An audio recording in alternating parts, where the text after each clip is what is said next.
All right, so the first thing you're going to want to do is grab your emulsion tube and grab your needle jet. Now you're going to notice on the needle jet there's going to be a round radius, and then there's going to be a countersink on the other side. Now when you install this into the carburetor, into the main body here, you can install this incorrectly. This only goes in one way. And the way that it goes in is if you look at your emulsion tube jet holder, the round radius matches up with the bottom like that. If you were to put it in like this, the needle will not be able to go through the needle jet. So you have to make sure that the countersink goes down and the radius is facing up when you're installing it in the center.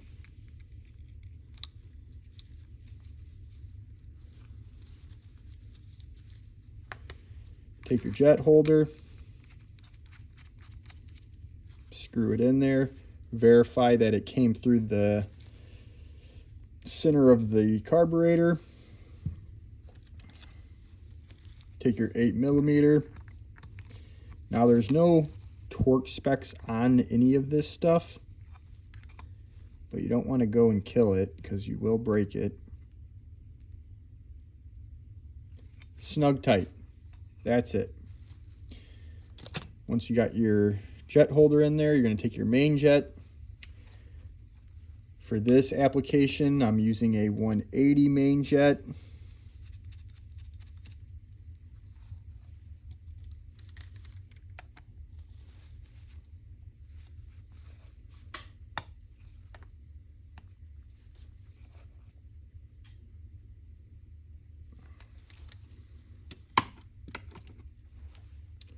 You're going to take your slow jet. For this application, I'm using a 48.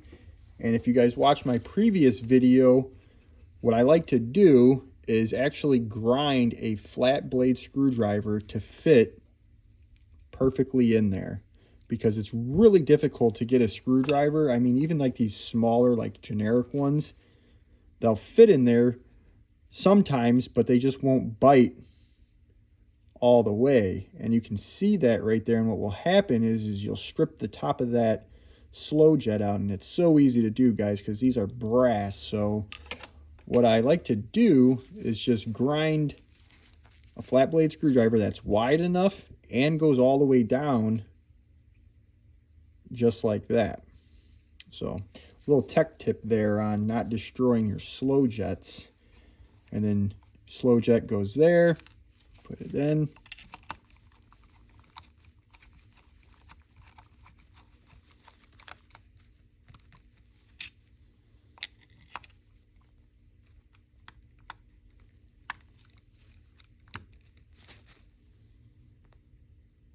Again, snug tight. You do not have to kill this. So here is another tech tip that I don't always do, but I do when the carburetor is super varnished. If the gasoline has been sitting in it for years. This is a tip that I learned a long time ago that has just served its purpose very well. What you're going to want to do is you have your float seat right here, and what can happen over time is this varnish can build up, the ethanol can build up in here, and your float will actually stick on the sidewall of this brass here. Now this is non-removable. Harley does make a tool that kind of countersinks this a little bit and kind of cleans it up, but that tool is not necessary to buy. It's very expensive. But what you can do is take a Q-tip and a little bit of metal polish. You don't need much. Put a little on the Q-tip. Then you take a drill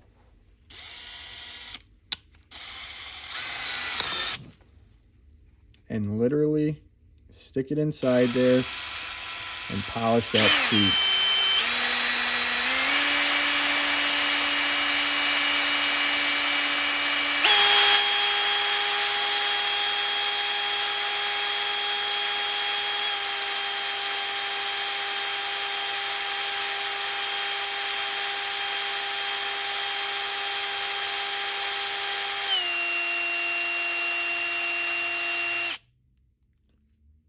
See how black that Q-tip got? So what you're doing there essentially is polishing that seat, getting rid of all that varnish on that brass. I like to use about 3 Q-tips, 3 to 4.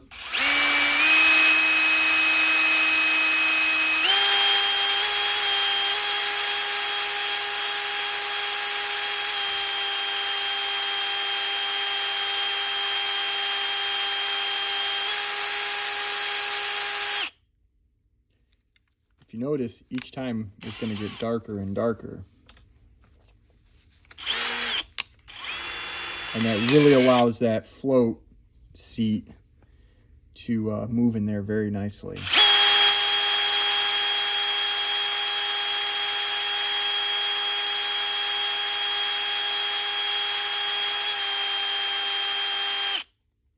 Needle seat, sorry.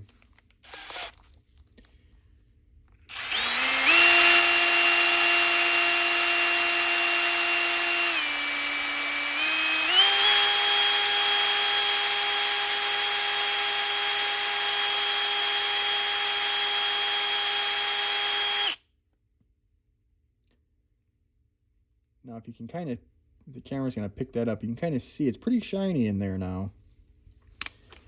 I'm going to do it one more time.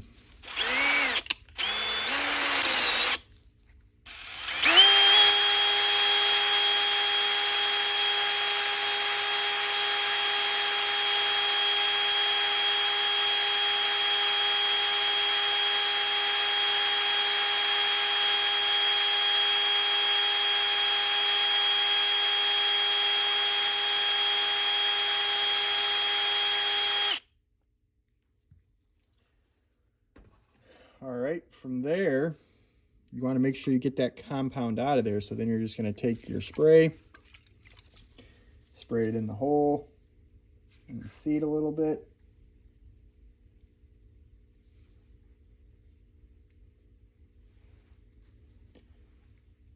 Once you spray it, hit it with some shop air.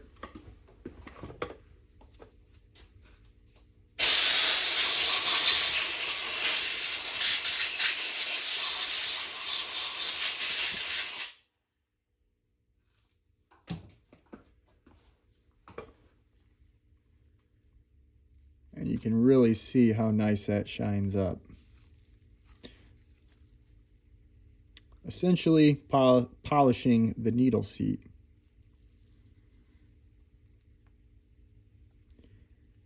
And now that needle will float in there very nicely.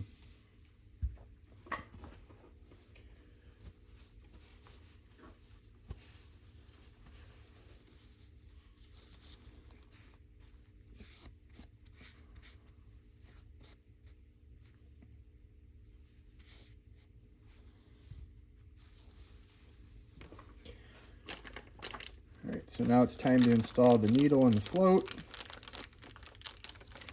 Again, everything comes in the kit, which is very nice.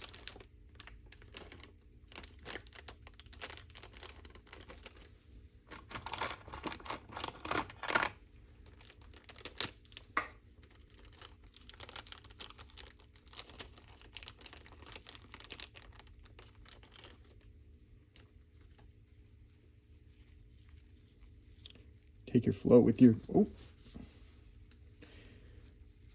Now what you want to do prior to putting it on the float is actually make sure the mechanical aspects of it work correctly. You're going to see there's a little plunger right here. You're going to want to press down on that. Verify that that is working correctly.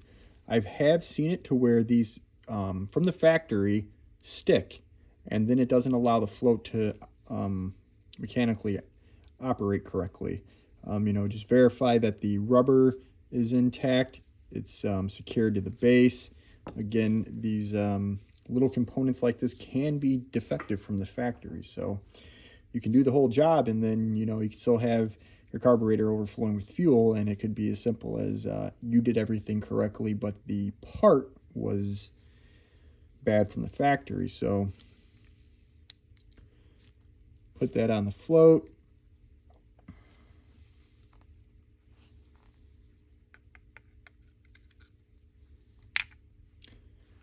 Install it. Now, depending on the year of the carburetor, the pin is either going to be a press fit or it's going to be just a slip fit. The earlier CV40s, they were just a slip fit, and the later ones actually have this arrow on here, and what the arrow means is that the pin has to be removed in that direction and installed in the opposite of removing it, because there is a taper on these two posts. So you do not want to install it going that way with the arrow. You want to remove it going with the arrow, installing it in the reverse way.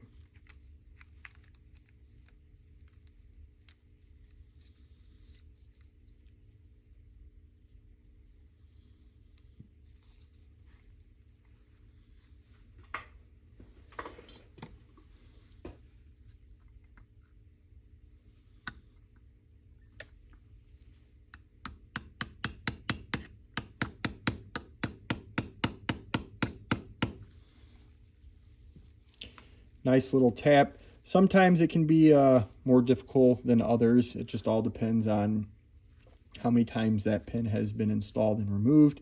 So again, removing it in the correct orientation and installing it the correct way is going to save you a big headache in the future. But other than that, as far as the assembly goes in the bowl of the carburetor, that is completed. The last thing you have to do is set the float height. Now, I set every CV40 to 0.413. Now, in order to do that, you have to have the carburetor on a 15 to 20 degree angle. Now, years ago, I had built this carburetor float jig essentially, and all I did was take a miter saw, put it on a 15 degree angle, cut my 15 degree angle, turn it back to 90, cut my 90. I put a top on it so the throat of the carburetor can sit on there, and then just a little ledge. So you have to set the carburetor at 15 to 20 degrees before you set the float height. If not, you cannot get a accurate carburetor float setting. So what I like to do is I set that flat down, then take the carburetor and actually set it on there just like that. Now what that's going to do is set that angle perfectly, so when I take a measurement off my float here, I'm getting a correct reading. Now you're going to notice that the float can either be high or it can be low, but what you don't want it to do is be pressing on that plunger that I showed you, that you want to check to make sure that it's mechanically working correctly. So just when you're setting float height, if you have it setting on the jig, you're going to notice that the little metal tab here is not going to be pressing in on the plunger. It's literally going to be resting on the top of it. Now, when you're setting float height, it's extremely important that it's just resting on the top of that plunger, not actually pressing that plunger in, because you'll get an incorrect float setting, which is why the manufacturer tells you to set the carburetor at a 15 to 20 degree angle, because when you do that, it's not pressing on the plunger.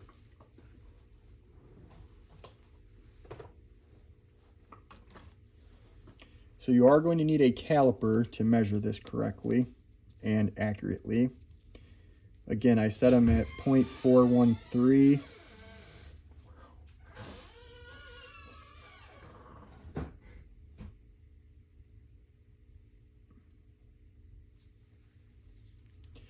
And where you're measuring is from the base of the carburetor to the top of the float. Then you're going to take your .413 and set it right on top of the float. So if you notice, my float is a little high because I want it right there. So we're just a little high on that float. So how you can adjust this is you don't necessarily have to have, you don't have to remove the pin to adjust this. All you have to do, what I like to do, is just take a little 90-degree pick, make sure it's nice and clean, doesn't have a bunch of crap on it, and then you're just going to bend that tab either up or down. In this case, I have to bend it up to make it the float go down.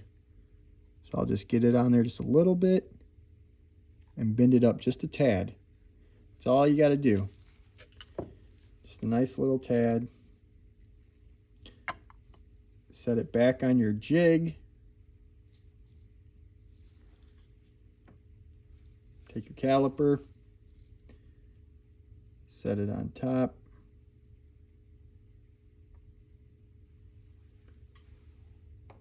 So I have to go a little bit more.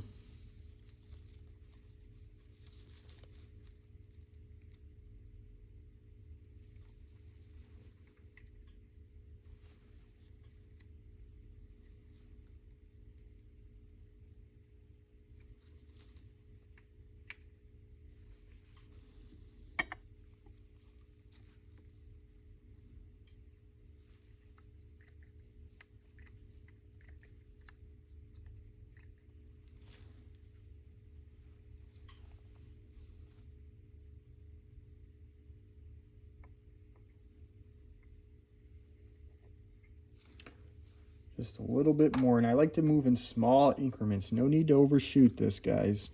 Again, bending the tab up is going to make the float go down, and vice versa.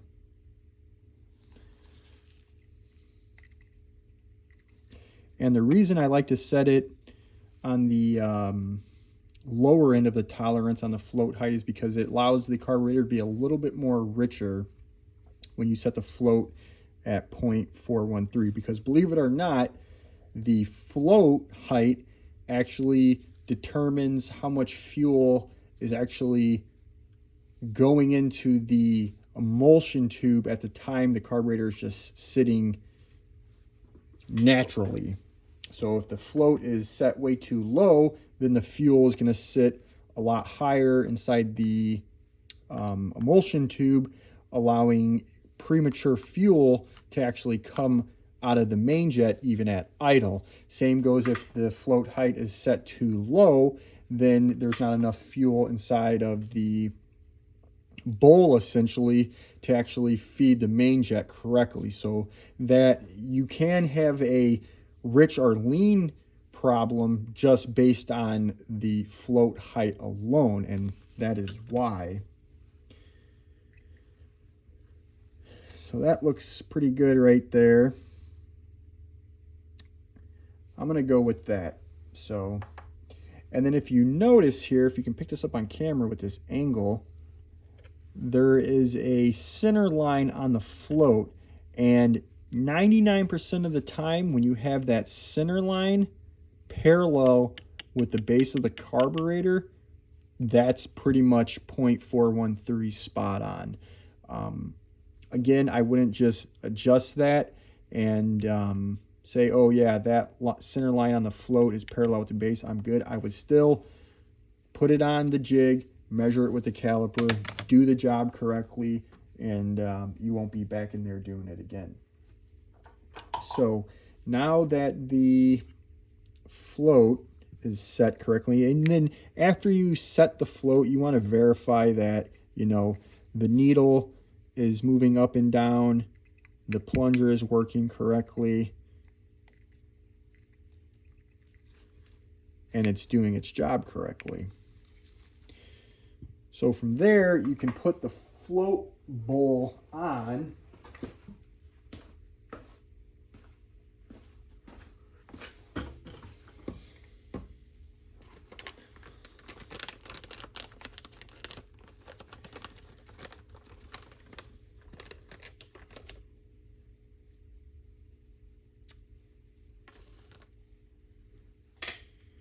Here is the gasket. And real important, guys, anytime you're installing a rubber gasket, you're never going to want to install them dry. What I like to use on these and what they recommend most of the time is just some O-ring grease. This is just dielectric grease. So if you have dielectric grease, you can also use that. But you never want to install these dry because you can essentially chafe them or pinch them when you're installing them. Also, if the fit in the casting of the bowl is just slightly off and you install it dry, it can, pinch it. So what this allows it to do is kind of just go into its natural groove without damaging it. But real important to always grease your O-rings.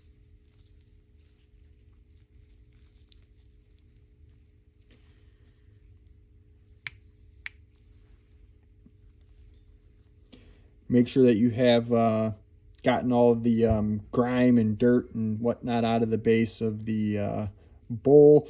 Otherwise, the new gasket can potentially leak.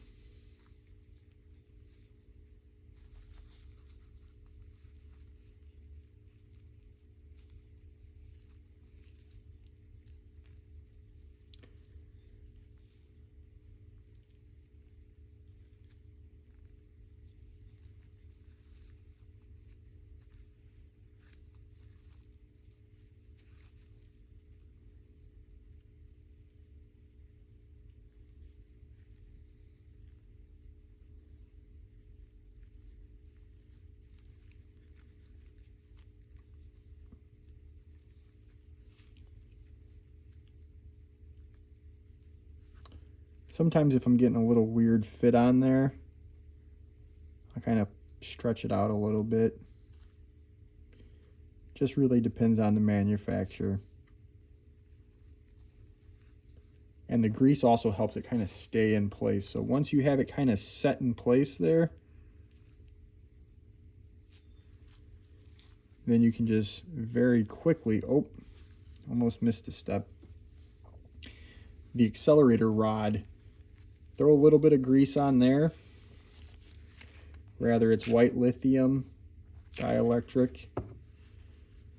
Grease that up some.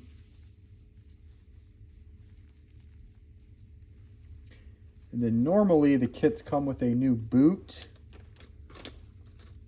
for the accelerator pump rod, which is this guy right here. So you're going to take that and put that on there like so. And then if you notice on the arm here, there's a little hole. You're going to want to put that on there just like that. Make sure your gasket's still intact. Line your accelerator pump jet up with the hole on the back side of the carburetor, and then your rod with the accelerator pump hole.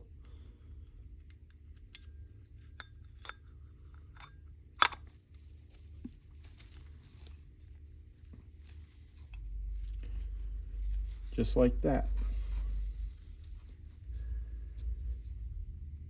Take your screws.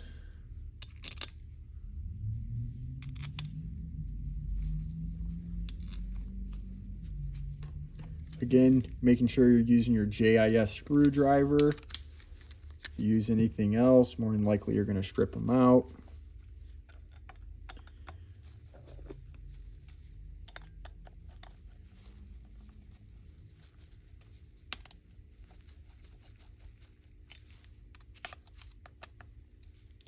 Tighten them down in a crisscross pattern. Again, there's no torque specs on this stuff. Snug tight.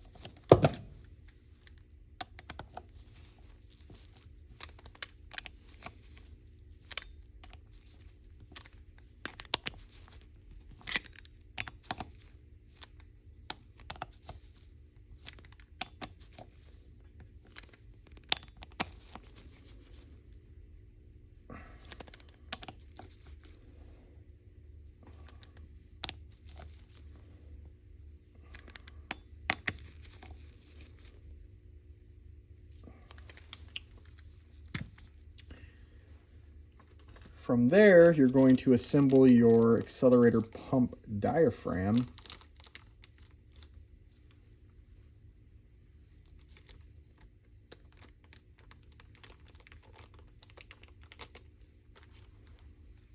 So in my case, sometimes you'll have two of the D-ring style O-rings on your accelerator pump base plate.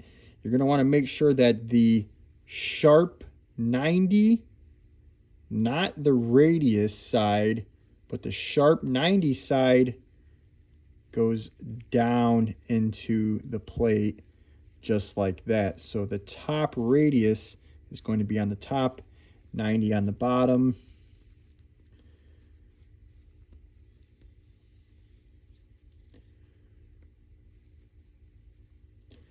Just getting a little bit of the O-ring grease on there.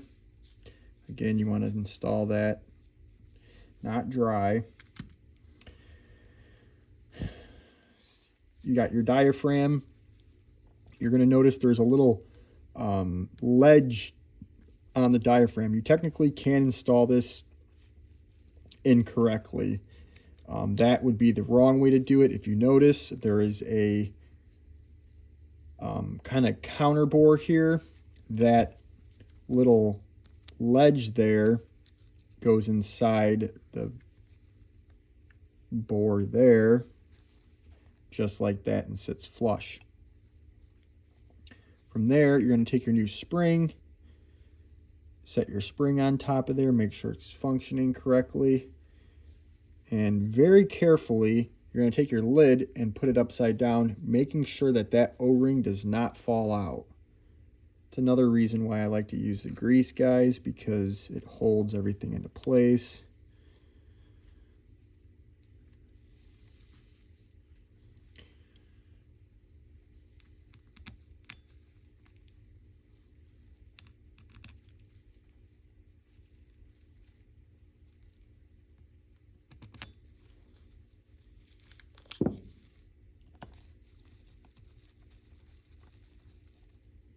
Again, tighten them simultaneously.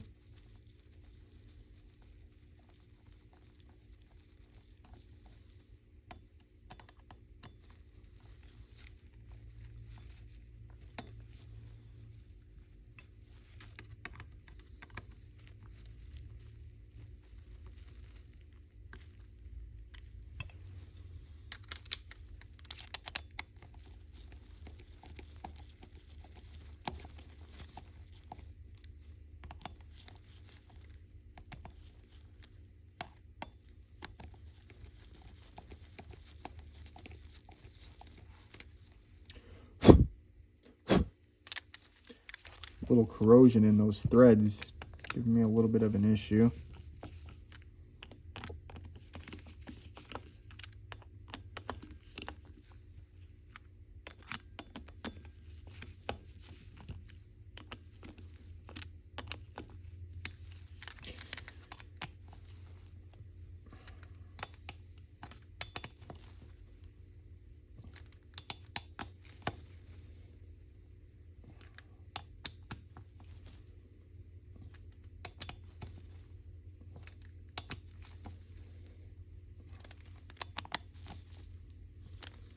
Give these a double check just to make sure they're tight.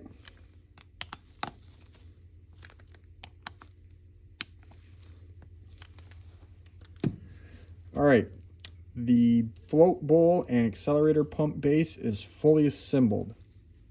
At this point, the only thing that you have to assemble is the air fuel screw at this point.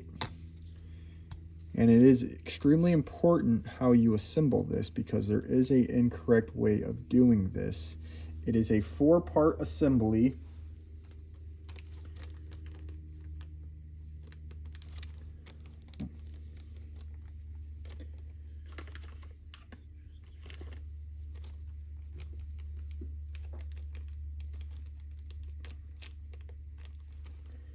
Which I cannot find the little O-ring.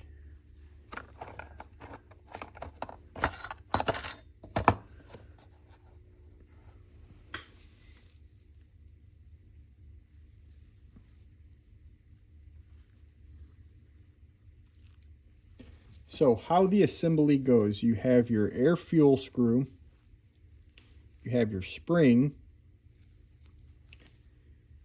you have your flat washer, and if you notice, the flat washer has a radius side and a sharp side. I like to put the sharp side up against the spring because the whole purpose of that flat washer is to not allow the little O-ring to get tore up from the spring when you're adjusting your air fuel screw. So I like to have the nice round radius part of the washer down, and then take your ever so small O-ring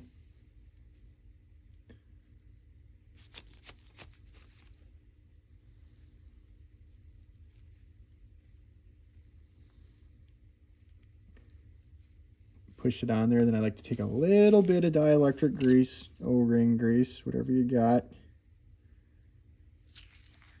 put it on there.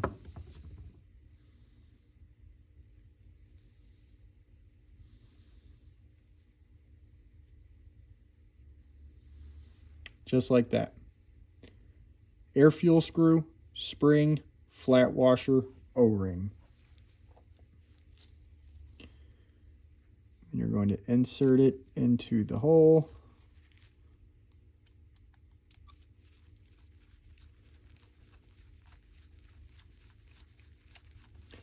And very lightly screw it in till it stops. And as soon as it stops, that's how you know it's bottomed out. Now, if you look at the intake of the carburetor, you're going to notice that it's sticking out right there. If you screw that in and you don't see it sticking out there, that's how you know that tip is broken off. Replace it, get a new one. Now, from what I have found from tuning Harleys over the years is they really like about a 2.5 turns out from lightly seated to 2 3/4. No more than that. I'm going to set this one up at 2 3/4, and then once I get the bike idling at operating temperatures, I will maybe do a fine adjustment. And when I'm talking fine adjustment, about an 1/8 inch turn, either screwing it counterclockwise, which is going to add a little bit of fuel to the idle circuit, or clockwise, which is going to take away fuel from the idle circuit. Now, you can only adjust this air fuel screw when the bike is at optimal temperature. Do not put the carburetor on the bike and start turning this screw. That is not how you want to adjust it. Once the bike is at operating temperatures and you got a nice crisp throttle when you blip the throttle, that is a good indication that you have this set correctly. Another indication is if you start to turn this screw all the way in and then the bike dies, and then start turning it counterclockwise in order to achieve the highest idle, is what essentially you're doing with this screw. So you screw it all the way in, bike starts to die, screw it back 2 turns, bike goes to a high idle, screw it 2.5 turns. If the idle doesn't change, that's when you find that happy medium point to set your air fuel screw. Again, making sure that the bike is at operating temperatures. If you notice, it's a flat bladed screw, and when people say 2 turns out, what they mean by that is if you take the flat blade screwdriver, turn it at a half, full, 1.5, 2. So that's what that means when somebody tells you 2.5 turns. So we're going to make sure we're lightly seated. We're going to turn it half, 1, 1.5, 2, 2.5, and I'm going to go just a little bit more. Almost 2 3/4 set up on this one. Again, that will be adjusted, fine-tuned a little bit more once it's on the bike. But again, 90% of the time, 2.5 to 2 3/4 on that screw, you're good to go. Starting with the top of the carburetor now, you're going to take your diaphragm here, and what you're going to notice is there's little edges inside of the standoff in the center of that. And what you kind of want to do is line your shoe, your spring holder, sorry, with those lines. So when it's in there, you can look straight down in there, and the spring holder is not actually sitting on top of the vacuum hole. Now, that's really important. You want to make sure that that's sitting just like it is right now. Otherwise, it will potentially block that hole.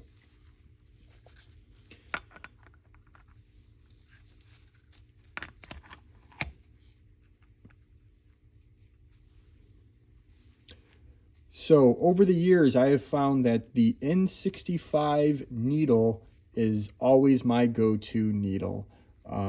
Reason being, when this carburetor first came out in 1988, they did not have an accelerator pump on them. So what the Harley Davidson did to accommodate for that is that they made a rich needle from the factory. This is about the richest needle that you can get for this carburetor as far as OEM. So pretty much all of the carburetors that I set up and tune, I run the N65C needle. Now, CV Performance does sell this needle. Here is the part number for that. But I highly recommend using the N65 needle because it just makes that mid-range perfect on these carburetors. So once you put the slide in, you drop your needle down. Make sure it just goes inside the needle jet. Take your spring holder, needle holder, set it in there. And you're going to take your spring, set that in there. This is the part that everybody messes up. And what I mean by that is when they go and install the cap on there, they either pinch this or it falls out of this groove. And then if you pinch this, cut this, tear this, this is garbage. Now, I do know these are from Harley. These are about $80, so you do not want to do that. There is a trick to putting these on there, and I would recommend doing it, whether it's a brand new diaphragm or even a used one from your rebuild. And what you're going to want to do is take the diaphragm itself, lift it up like so, and roll the diaphragm rubber down.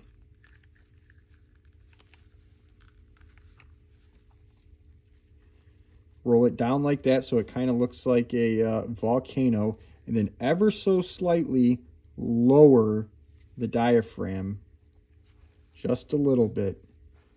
And what that does, if you notice, it kind of just fell perfectly in its groove right there. That's exactly how you want that to sit. If you set it up any other way, you have the potential of pinching that spring. Now I'm going to be using a chrome cap here from CV Performance. So you just take it, push the spring down, move your hand out of the way, and hold it just like that. Now I'm still holding up that diaphragm from this side of the carburetor. And you're going to take, get 2 screws started before you even let go of the diaphragm, because it still has the potential of falling out of that groove.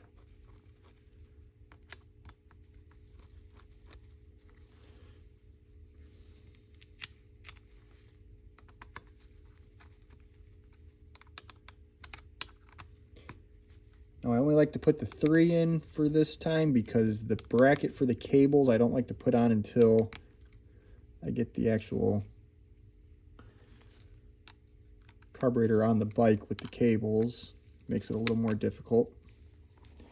And then I let go of it, and you'll actually hear that vacuum sound will actually go through the port here. If you don't do it that way, you risk pinching that diaphragm and they are not cheap.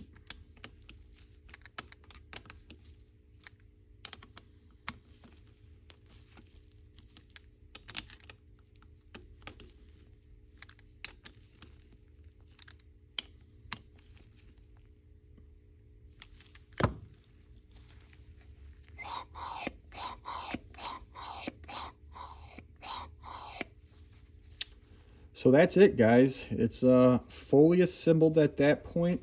Now, I do know on some of the, depending on the year, as far as the carburetor goes, the top cap of the diaphragm, you're going to have this little standoff here. Now, that's going to go inside of the cap and then go inside of the top right screw here, essentially like that. And then when you put the mounting bracket on there,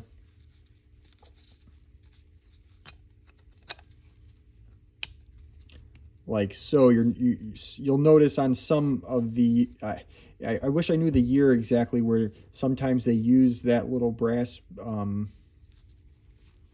sleeve and then sometimes they don't. But the longer screw and that brass fitting is utilized for the bracket here because it compensates for the thickness of this material. And then you're going to have your bigger Allen that's going to go in the side of the bracket right here. But again, I kind of don't like to put this on because sometimes it makes the cables difficult to put on. So I will kind of get the carburetor over on the bike and then sometimes loop them through the two idle and throttle cable and then hook them around here, hook them around there, and then put my bracket on. It's just, I found it makes it a little easier for me to do it. Other than that, if you're running a vacuum operated petcock, you're going to want to put your hose back on the barb here. If you are not running a vacuum operated petcock, which is what I recommend, you're going to want to put a cap on there. Rather, it's a cap like this. I actually never run vacuum operated petcocks because I've had them stranded before because of the diaphragm going bad in them. I actually just weld that, so it eliminates any vacuum leak. But you do in fact have to block this off if you're not using a vacuum operated petcock. Now, 99 and earlier, you want to make sure that you hook up your VOS system. Do not delete your VOS system. That helps with your timing at idle and a crisper throttle and even fuel gas mileage. So 99 and under, make sure you're running your VOS. 2000 and newer, if you're not running a vacuum operated petcock, you have to plug this. Other than that, you can actually test to make sure that the diaphragm is not pinched. How you go about that is you just take your air chuck and blow it in the vacuum port.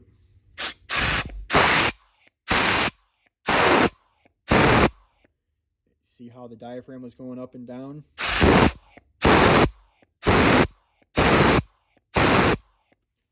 That's to verify that you did your job correctly. But other than that, guys, any questions? I know this was kind of long, but I wanted to go in detail about how I go about rebuilding them and doing them the correct way. I've found that, doing it this way, I'm never going back in there to try to figure out what I did wrong or, a step I skipped or whatever. But as always, guys, please like and subscribe. Have a good day.